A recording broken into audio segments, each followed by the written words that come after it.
So just how much power do county political machines wield?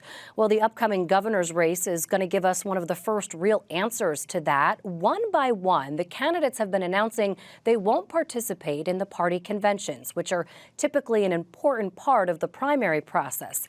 It's where candidates compete for the endorsements of their organizations and the spot that previously earned them on the primary ballot. But with the county line gone, this tradition may be going by the wayside too. It all comes as lawmakers introduced yet another new ballot design that critics say does nothing to make the system fairer. Senior writer Colleen O'Day is with me now to discuss. Colleen, let me start with this latest news that it appears the Senate has now put forward a new version of the ballot design bill. What's in it? What can you tell us? So the bill is pretty similar to the Assembly bill, which was passed now a couple months ago. Everybody's been kind of waiting for the Senate to take some action. There are some things that disturb advocates, though. For instance, there's some language in there that would allow for county clerks to have some discretion in terms of how they show candidates who are associating. And that would mean essentially this year, we've got Assembly candidates, right? There are 2 Assembly seats for every district, so 2 candidates running.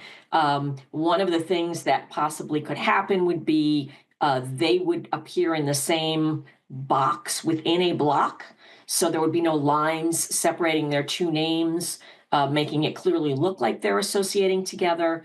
That would be something that would help kind of put a thumb on the scale, right, in terms of helping those candidates. The second is the whole point, right, is that these ballots are not supposed to differentiate between an incumbent candidate and a newcomer. But go on.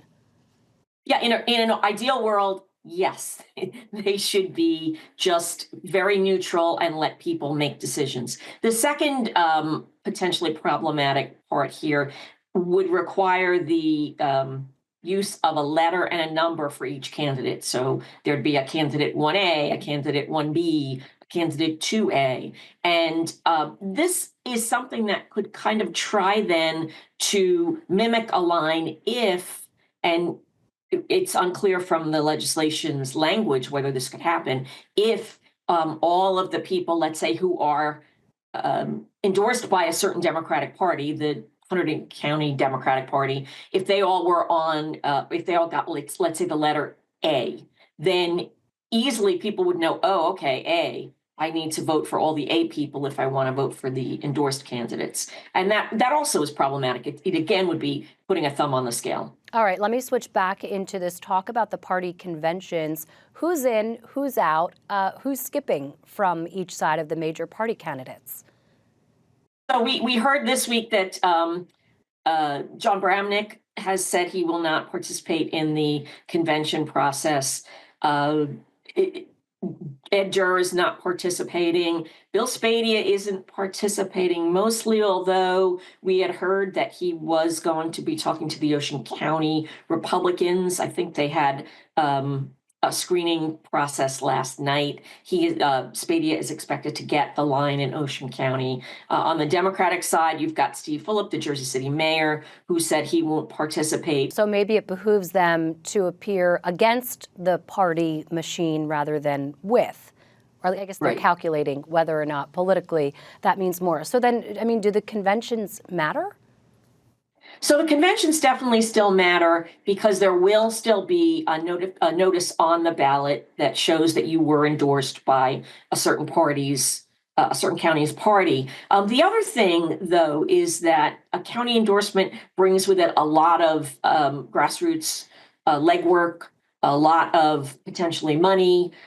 You've got, all of the county party bosses and the county committee people from across a county then going out and telling folks, yeah, vote for so-and-so. So there is still some definite benefit to it. Yeah, and we should note there that we just saw Congresswoman Mikey Sherrill, who's running, who did participate in a convention and did beat out Newark Mayor Ras Baraka in a runoff there. All right, Colleen, a lot to follow in the next few months. Colleen O'Day for us. Thanks so much.